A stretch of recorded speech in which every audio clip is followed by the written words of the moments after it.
How you doing? My name is Aundre Washington, and in this video, I want to share a perspective with you, one that relates to diversity, equity, and inclusion. While there are many things that can and should be said about the importance and the work of diversity, I just want to throw out 6 things or 6 ideas for you to consider. And with that being said, I call this a diverse look at diversity. Here's the first one. Understanding diversity is important because racism exists. I want to explain this one a little bit.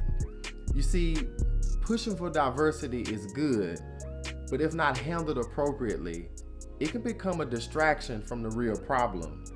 In other words, you shouldn't push for diversity just so your environment can look and feel less racist. Promoting diversity should actually be a discipline, one that can help you, your small group, your team, or your organization undermine racism. Here's the second one. Diversity is a good vision to have, but it will only be a reality if you do the work. Here's the third thing that I want you to consider. Working for diversity should not be a seasonal job, but it should be a long-term commitment. Here's the fourth thing. Creating a diverse environment is not, I repeat, is not for the timid, the disingenuous, or those who lack a sense of urgency.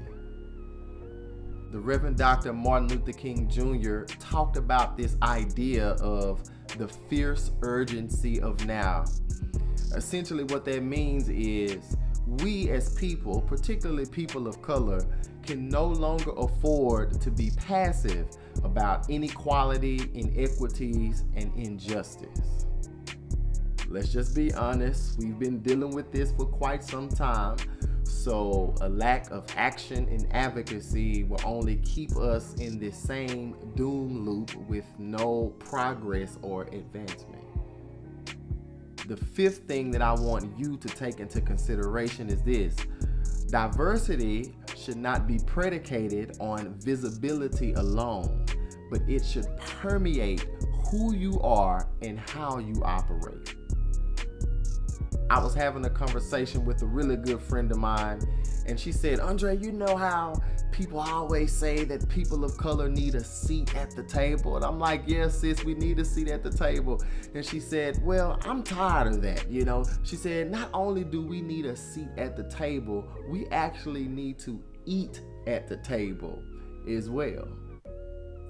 In so many ways, my good friend was saying that she doesn't just want to be at the table, but she actually wants to be a partaker of what's actually happening at the table.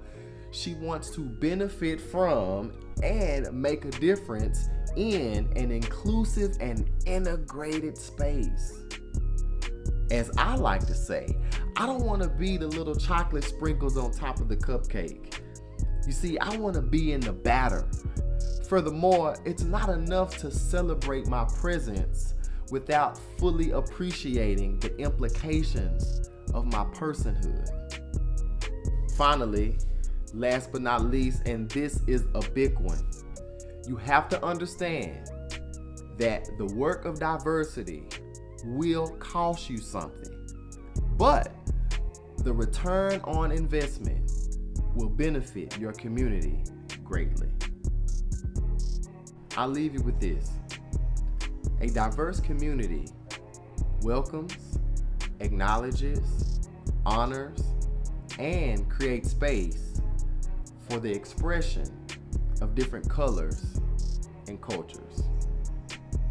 How can you leverage your power, your platform, your influence, and for some, your privilege, to reconcile the history and the current events that have contributed to the racial divide, to build relationships that cross ethnic lines, and to reform practices and policies that hinder the goal of diversity?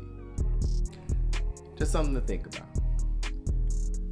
I hope you enjoyed this video. Do me a favor, like this video, and please share this video with your friends and your social network. And let's make a commitment to do this